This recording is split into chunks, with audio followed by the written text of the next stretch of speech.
$101 for a Krabby Patty? With cheese, Mr. Squidward, with cheese. I was seriously debating on whether or not if I should actually make 2 separate videos about this, because I wanted to cover at least 3 or 4 different games in different videos, or just 3 different topics. But I feel like I should just go ahead and just throw it all in one and get this video out there just to get it out there by saying AAA gaming is in a complete utter pathetic state. Like seriously, I know I'm not the only one saying this, but what in the hell is going on in AAA gaming these days, dude? Time over time again, we are going to the same song and dance in the same revolving door of AAA billion-dollar studios putting out unfinished or otherwise completely garbage, buggy games, and then of course when the inevitable happens and everybody is trashing the game studios, trashing the publishers, making rant videos like I do, they come out to the public with that classic Twitter post with the long paragraph word salad speech apologizing for the state of the game, apologizing that they haven't met expectations in XYZ. And I just have a serious question, and this may just come off as common sense, but who knows, common sense is considered bigotry these days. But I have a serious question. Why has none of these AAA studios ever been sued? Why haven't none of these AAA publishers, these AAA game studios that put out these $60 but now $70 standard games that come unfinished, buggy and glitchy and unoptimized to say the least both on PC and consoles, have never been sued yet? Because I assumed that after the complete disaster that was Battlefield 2042, that was the final straw as gaming as a whole for not putting out unfinished, broken, unoptimized games. Hell, I even assumed that after the GTA Defective Edition debacle, that was the final straw too. So I just had the pertinent question of that, why hasn't anybody come together collectively as a group and put out a class action lawsuit against these publishers and developers? Because I'm just looking around the room and all I'm seeing is nothing but unfinished and unpolished games that's coming $70 standard now. RedFall, same as Saints Row, the story is terrible, the game is broken, the game is unoptimized on PC, feminist meltdowns from the community manager, Need for Speed Unbound, yeah, that game is actually pretty decent, but it's covered up by the fact that it's terribly optimized on PC and you have seizure-inducing bugs, just like you're seeing here for my walkthrough of Need for Speed Unbound. I hate you so much, EA! I hate you so much! In Star Wars Jedi Survivor, the one saving grace from EA and Respawn, especially after the disaster that was Battlefield 2042 that sunk EA's reputation even lower than what it was, is a good game, but it's covered up with the fact that there's a bunch of bugs and the fact that the PC port is extremely unoptimized. We have now gotten to the point in gaming in 2023 that the bare minimum that we expect from these multi-billion-dollar AAA studios to at least put out a finished game, and then everything else can come second. But guess what? These lazy, lousy bastards can't even pull off finishing a game on time. Maron, why am I surrounded by so many fucking idiots?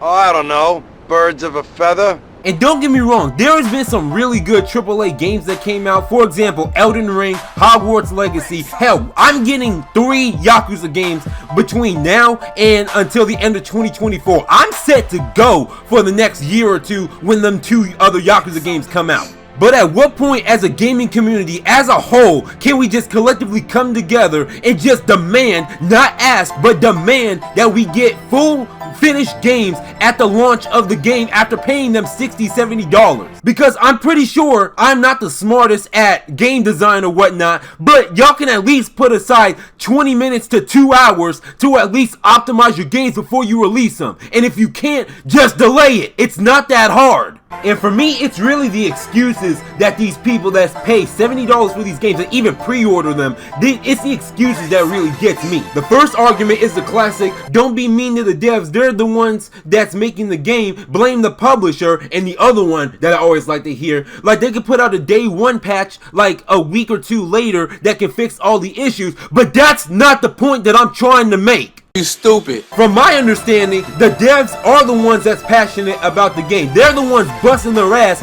pulling in 10-12 hour shifts a day to make sure that these games are mostly finished by the time it's supposed to be released. I understand that.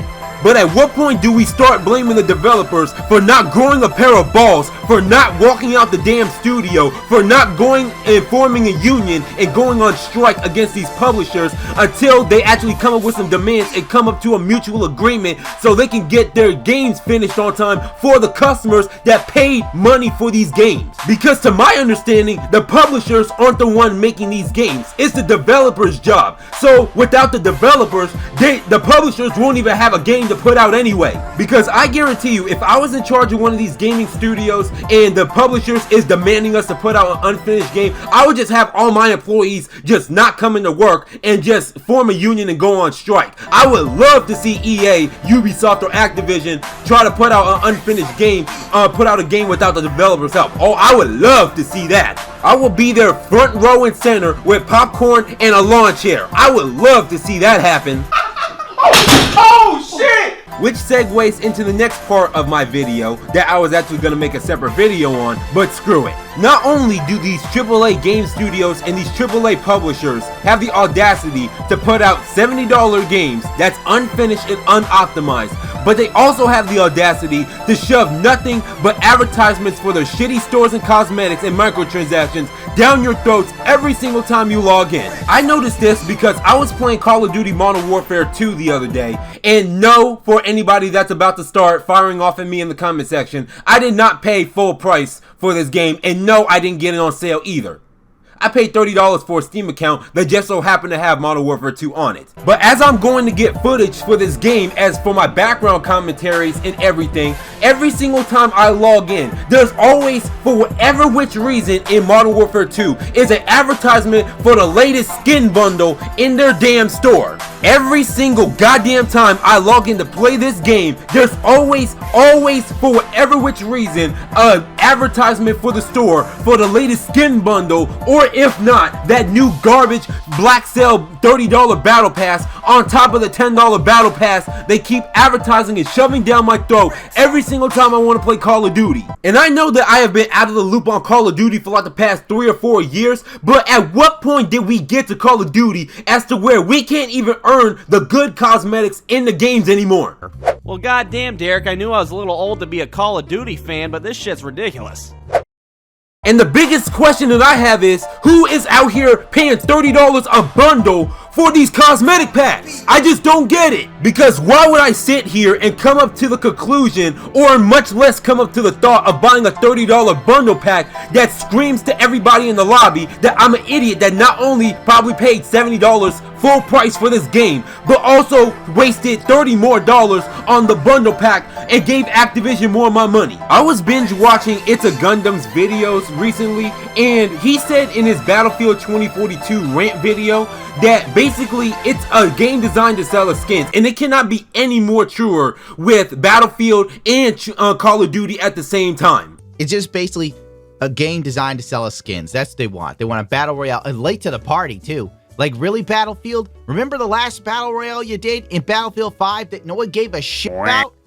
Nobody there had brazen enough to go, you know what, it didn't work last time, let's not do it. And what's more than that, right, when I pay full price for a game these days, I would not dream of giving these developers more of my money. Not a penny. Not a fucking penny more. Unless it's RGG Studios from Sega with Yakuza and Judgment, because they've earned that right with me. They never disappoint with their games. And look, I'm not here to dictate, and I'm not trying to pocket watch anybody with their money or saying what you should and shouldn't do with your money. If you got it like that, and this is something that you're really passionate about, and this is what you think that truly values, even though your cosmetics won't transfer over to the next Call of Duty, then by all means, go stupid like Polo G. But I will say it again, just like I said in my previous rant video regarding AAA gaming as a whole that got demonetized, might I add. And I don't care who you are. You can be Lil Baby, you can be Elon Musk. $70 is still a lot of money,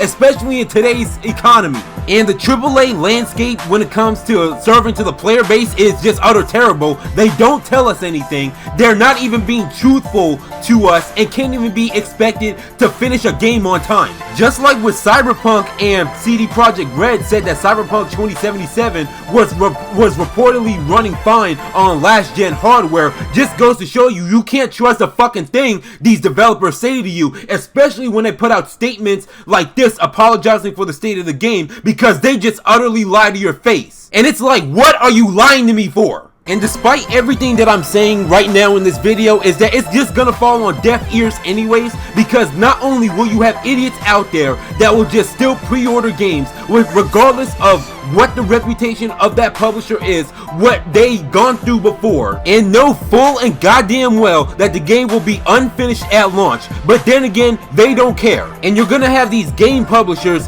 don't care either, because they're just gonna make their money either way, because they know that there's gonna be idiots that's gonna pre-order these games regardless of what the reputation is. And as long as EA can pump out FIFA every single year, well, they lost the rights to FIFA, so that's good, but as long as they can pump out Madden every single year, even though John Madden is cold dead in the fucking ground, they don't care, and they still tag his name on the damn game anyway. After Cyberpunk 2077, after Battlefield 2042, after GTA Defective Edition, after GTA 5 Expanded and Enhanced, Saints Row 2022, when are we gonna collectively come together and stop pre-ordering games and supporting these publishers that clearly don't care about their consumer base, and they don't care and can't even be trusted to themselves, and give the devs the proper time to put out a fully functioning game at launch for their player base? Let that question sink in the next time you come to the conclusion on trying to debate on whether or not you should pre-order a game.